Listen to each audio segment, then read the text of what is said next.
کہ ہمیں تو حافظ سعید کے خلاف کوئی جرم دکھائی نہیں دیا اور ہمیں تو کوئی شکایت نہیں ہے.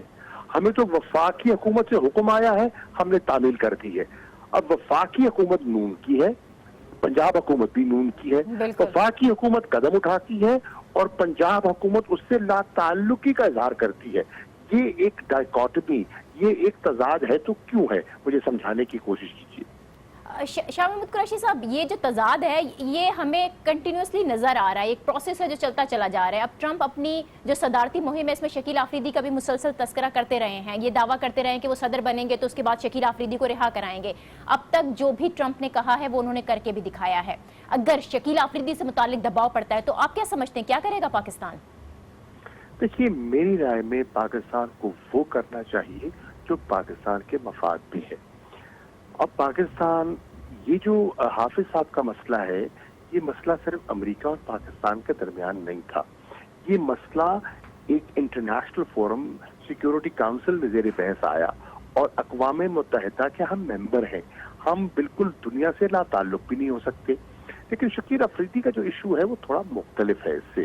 تو ہمیں, میری رائے میں, پاکستان کو دیکھنا چاہیے ہمارا انٹرسٹ کیا ہے. ہماری اپنی عدالتیں ہیں, ہمارے اپنے عدالتی تقاضے ہیں, ہمیں ان کو بھی پورا کرنا ہوتا ہے نا.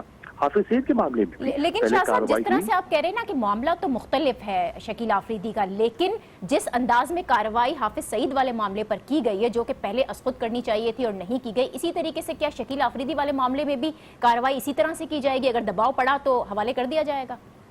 میں سمجھتا ہوں ہمیں دباؤ کے تحت فیصلے نہیں کرنے چاہیے, ہمیں اپنے مفادات کے تحت فیصلے کرنے چاہیے. دباؤ کے تحت اگر آپ فیصلے کرنے شروع کر دیں اور اگر آپ اپیزمنٹ کی پالیسی فالو کرنی شروع کر دیں تو کتنا لوگوں کو آپ اپیز کریں گے, کتنا ان کو مطمئن کریں گے. جتنا کریں گے وہ ڈو مور ہو جائے گا. وہ تو ڈو مور کی کوئی انتہا نہیں نا. تو ہمیں دیکھنا ہے کہ ہم کیا کر سکتے ہیں, کیا نہیں کر سکتے.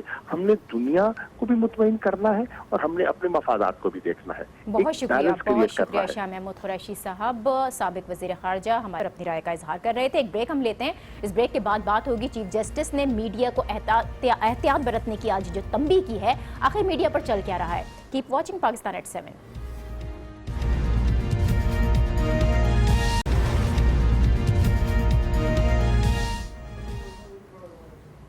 Welcome back. حساس نوعیت کے معاملات میں رپورٹنگ پر احتیاط برتی جائے, گمراہی پھیلانے والے باز آ جائیں اور ایسا نہ ہو کہ مذاکرے روکنے کا حکم جاری کرنا پڑ جائے. آج ہی چیف جسٹس ثاقب نثار نے میڈیا کو تنبیہ کی ہے اور آج ہی ایک ایسی خبر بریک کی گئی جو صرف اور صرف مفروضے پر مبنی تھی. اس خبر کی حقیقت کچھ اور تھی لیکن اسے پیش کسی اور طریقے سے کیا گیا. کچھ چینلز نے ایک لیٹر کی بریکنگ دی جو فلائٹ کلیئرنس سے متعلق تھا اور اس لیٹر کی بنیاد پر دعویٰ کیا گیا کہ قطری خاندان نے پاناما کیس میں شریف خاندان کی مدد کے لیے جو خط لکھے ان کے بدلے حکومت پاکستان نے انہیں ایک گھوڑا گفٹ کیا ہے. اس لیٹر میں 19 جنوری کی تاریخ ڈالی ہوئی ہے اور C-130 طیارے کا بھی ذکر تھا جس کے ذریعے گھوڑا قطر بھیجا گیا. یہ خبر بریک ہوئی اور سوشل میڈیا پر بہت ہی ہنگامہ برپا بھی ہوا. لوگوں نے اس پہ تبصرے بھی کیے ہیں. کچھ ہی دیر میں یہ ٹاپ ٹرینڈز میں بھی شامل ہوا. لیکن یہ پوری خبر مفروضے پر مبنی تھی. لیٹر بالکل درست ہے لیکن اس گھوڑے کو قطر بھیجنے کی وجہ کیا تھی اور اصل کہانی کیا ہے, پروگرام میں آپ کو آگے چل کر ضرور بتائیں گے. لیکن اس تمام تر معاملے نے خاص طور پر چیف جسٹس کے جو آج کے ریمارکس ہیں ہمیں میڈیا کو یہ سوچنے پر مجبور کیا ہے کہ کیا واقعی ہم عوامی نوعیت کے جو حساس معاملات ہیں اس پر لاپرواہ ہیں, کیا واقعی میڈیا احتیاط نہیں برت رہا ہے اور کیا واقعی روزانہ شام مباحثوں کے نام پر مفروضوں پر باتیں ہوتی ہیں, ایک دوسرے پر کیچڑ اچھالی جاتی ہے اور کوئی تعمیری کام نہیں ہو رہا. ہر ایشو کے ساتھ ہم اینکرز اس کے ایکسپرٹ بن جاتے ہیں. جہاز کریش ہو تو ایوییشن کی تمام باتیں, میڈیکل پرابلم آ جائے تو ڈاکٹر سے بحث اور سپریم کورٹ میں کیس ہو تو قانونی ماہر. بات ایک بار پھر میڈیا کا جو ضابطہ اخلاق ہے وہاں پر آ کر رک جاتی ہے. یہ طے ہے کہ میڈیا کا ضابطہ اخلاق ہونا ضروری ہے, بالکل ہونا چاہیے, لیکن وہ وقت آ چکا ہے کہ جب ہم جرنلسٹ اس کا خواہ ہیں کہ مشترکہ ضابطہ اخلاق طے کیا جائے اور کس طرح سے طے کیا جائے. اس پر ہم بات کریں گے. سینئر صحافی عامر احمد خان صاحب نے ہمیں جوائن کیا ہے. بہت شکریہ عامر صاحب آپ کا.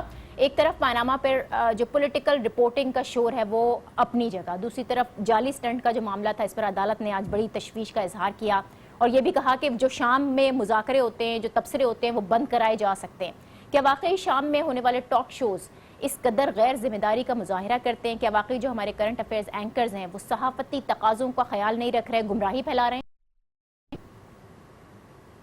نازیہ یہ دونوں باتیں جو ہیں یہ پارشلی درست ہیں. پارشلی اس لیے کہ ایسا تو نہیں ہے کہ سارے ٹاک شو اینکرز جو ہیں وہ غلط صحافت کر رہے ہیں یا معیار سے گری ہوئی صحافت کر رہے ہیں, اور ایسا بھی نہیں ہے کہ سبھی بالکل بہترین قسم کا کام کر رہے ہیں.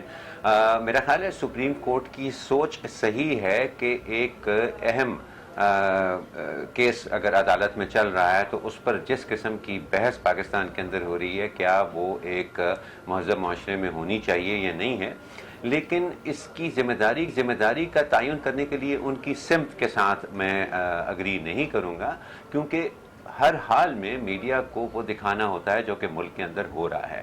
اب اگر ایک روز آپ دیکھتے ہیں کہ ایک تو مقدمہ عدالت کے اندر چل رہا ہوتا ہے اور ایک باہر چل رہا ہوتا ہے, اگر ملک کے سارے سیاستدان باہر آ کر ایک میلہ لگا لیتے ہیں روز کے حساب سے, تو یہ کیسے ممکن ہے میڈیا کو کہ اس کو نہ دکھائے؟ تو اگر اس معاملے کے اوپر کہیں کسی پر پابندی لگنی چاہیے تو میں سمجھتا ہوں کہ وہ سیاستدانوں پر لگنی چاہیے کہ وہ جتنی دیر یہ کیس چل رہا ہے اس پر سر عام جو ہے وہ تبصرہ نہ سیاستدانوں پر پابندی لگائی جانی چاہیے. آپ جس طرح سے یہ کہہ رہے ہیں روز عدالت کے باہر جو بیانات آتے ہیں, جس قسم کے سٹیٹمنٹس آتے ہیں, ایک دوسرے پر الزامات لگائے جاتے ہیں, یہ حساس نوعیت کے زمرے میں آئیں گے؟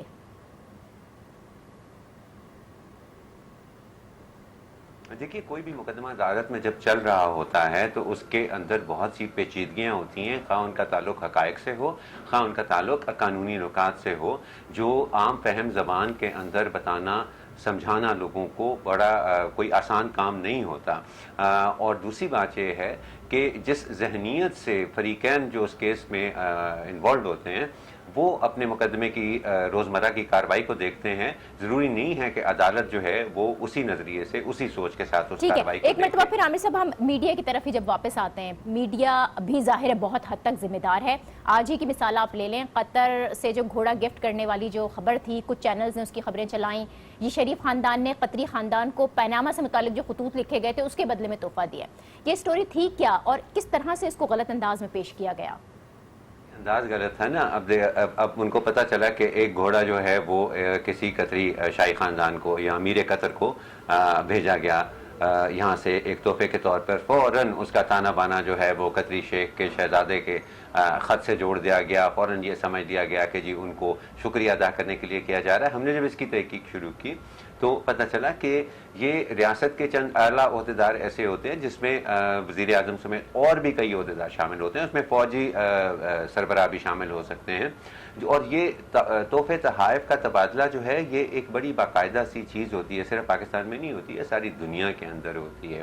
اور ہمیں ابھی تک کوئی ایسی چیز پتہ نہیں چلی جس کی وجہ سے آج نیوز نے اس خبر پر کہ ابھی تک وہ تو ہم تصدیق میں لگے ہوئے اور ہم نے اسے خبر چلانا مناسب نہیں سمجھا. ابھی تک ہمیں ابھی تک کوئی ایسا شواہد نہیں ملے ہیں کہ واقعی اس تحفے کا تعلق اسی شہزادے سے ہے اور اسی خط سے ہے جو کہ پاناما لیکس میں اندر اتنا متنازع خط جو ہے وہ بنا ہوا ہے.